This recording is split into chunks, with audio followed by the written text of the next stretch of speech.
अस्सलाम वालेकुम रहमतुल्लाहि व बरकातुहू। हम हमारे आज के लेसन में पढ़ेंगे महरम और नामहरम रिश्ते। ठीक है, फिर ये है कि हमारे किन रिश्तों में वाज़ेह हदूद मुकर्रर की गई हैं, कौन से रिश्ते हराम हैं और क्यों हैं। सूरत निसा की इन आयत में हम ये देखते हैं इंशाअल्लाह। नहमदु व नुसल्ली अला रसूलिहिल करीम, अम्मा बाद, फ़अऊज़ु बिल्लाहि मिनश शैतानिर रजीम, बिस्मिल्लाहिर रहमानिर रहीम। लफ्ज़ी तर्जुमा देखते हैं आयत 22 का।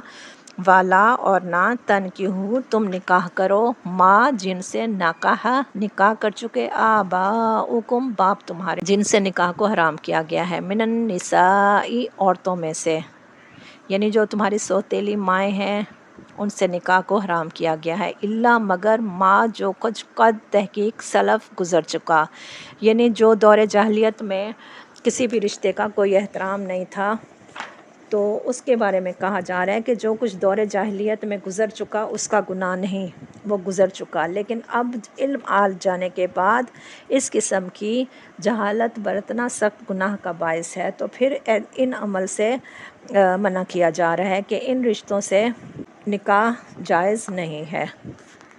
कुरान मजीद में बार बार ये बात ज़रूर फरमाई जा चुकी है कि जो हो चुका सो हो चुका। इसके दो मतलब हैं। एक तो ये होता है कि बेइल्मी और नादानी के ज़माने में जो गलतियाँ तुम लोग करते रहे हो उस पर गिरफ्त नहीं की जाएगी, बशर्ते के हुक्म आने के बाद अपने तर्ज़ अमल की इस्लाह कर लो।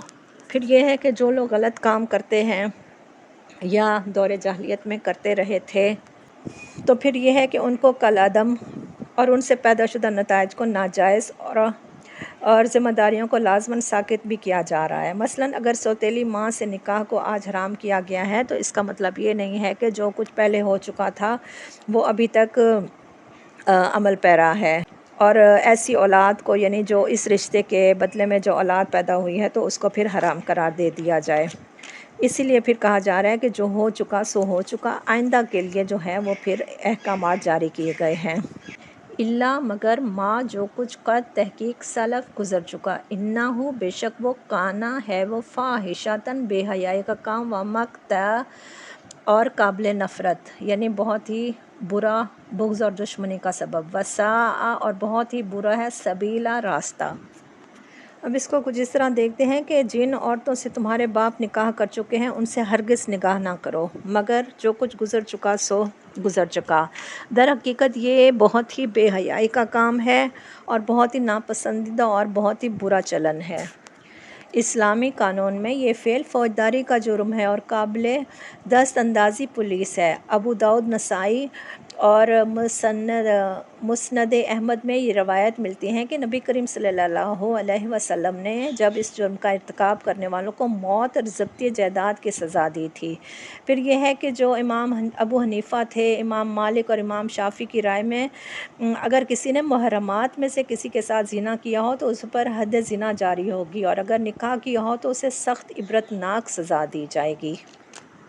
फिर आगे चंद और रिश्ते बताए जा रहे हैं जो कि हराम है, यानी जिन पर निकाह हराम है, जिनसे निकाह हराम है, तो उनको देखते हैं। हुर्रिमत हराम कर दी गई हैं, अलैकुम तुम पर, उम्महातुकुम माएँ तुम्हारी, यानी माँओं में फिर नानी माँ, दादी माँ, सगी माँ, सौतेली माँ सब आ जाते हैं। वह बनातुकुम और बेटियां तुम्हारी, बेटियों में फिर सगी बेटियां भी आ जाती हैं, सौतेली बेटियां भी आ जाती हैं, तुम्हारी भतीजियां, भांजियां, वो सब आ जाती हैं। व अख़वातुकुम और बहनें तुम्हारी, व अम्मातुकुम और फूफियाँ तुम्हारी, व ख़ालातुकुम और खालाएँ तुम्हारी। ये सब कौन है? ये मुहर्रमात हैं, इनसे निकाह जायज़ नहीं है, हराम है, सख्त सज़ा का बायस है। व बनातु और बेटियाँ या भतीजियाँ, अल-अख़ी भाई की यानी भतीजियाँ, व बनातु और बेटियाँ, अल-उख़्ती बहन की यानी कि भांजियाँ, व उम्महातुकुम और माएँ तुम्हारी, अल्लाती वो जिन्होंने अर्ज़अनाकुम दूध पिलाया तुम्हें, यानी ये फिर हो जाती हैं रज़ाई माएँ, यानी वो आपकी सगी माएँ तो नहीं हैं लेकिन उन्होंने आपको दूध पिलाया है, तो फिर वो औरतें भी आप पर हराम हैं।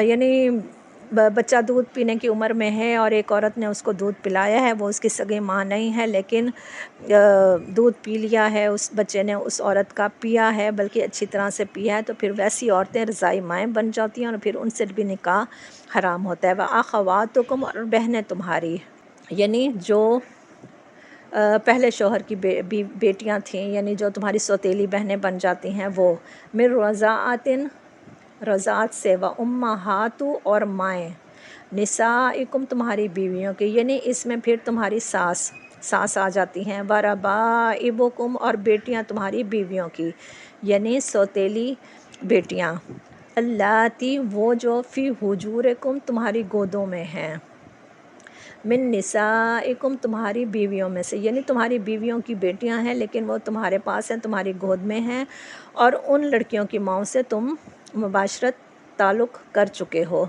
तो ऐसी बेटियां भी तुम पर हराम हैं। अल्लाती, वो जो दखूल किया तुमने, यानी उस औरत से अज़वाजी ताल्लुक़ कायम कर चुके हो, उस औरत की बेटियां जो तुम्हारी सौतेली बेटियां हैं उनसे, बिहिन्ना, उनसे, फ़ाइन, फिर अगर लम ना तकूनु, हो तुम दखूल कर चुके तुम,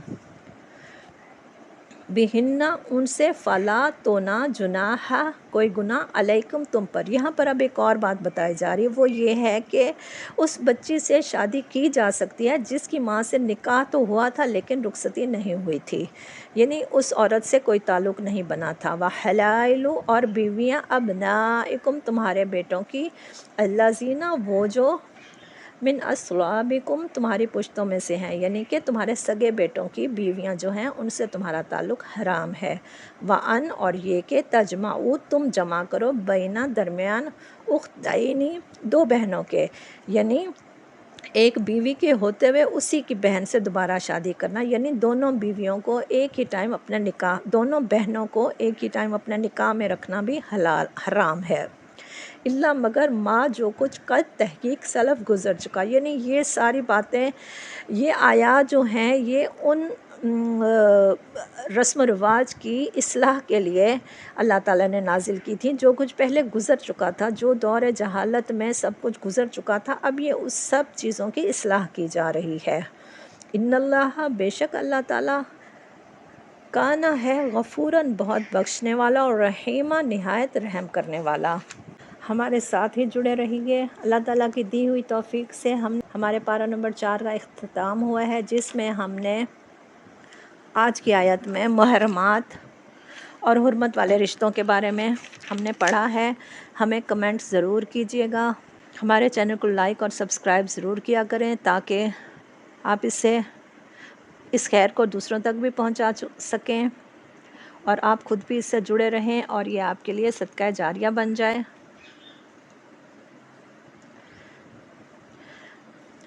इन पूरे आयत में हमें जो पॉइंट्स मिले हैं वो ये हैं कि अल्लाह की हदूद को समझना और अमल करना ईमान की अलामत है।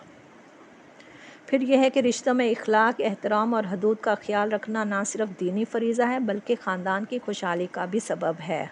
इन सब पर अमल करने के लिए हमें कुरान के साथ जुड़े रहना पड़ेगा इंशाअल्लाह, और आप हमारे साथ जुड़े रहिए। अल्लाह हमें अपने अहकामात की सीखने, समझने और उस पर अमल करने की तौफ़ीक अता फ़रमाए। अल्लाह ताला हमें कुरान के साथ जोड़े रखे और इसे हमारे लिए नूर बना दे। आमीन या रब्बाना करीम। सुब्हानक अल्लाहुम्मा व बिहम्दिका अशहदु अल्ला इलाहा इल्ला अंता अस्तगफिरुका व अतूबु इलैक। अस्सलामु अलैकुम व रहमतुल्लाहि व बरकातुहू।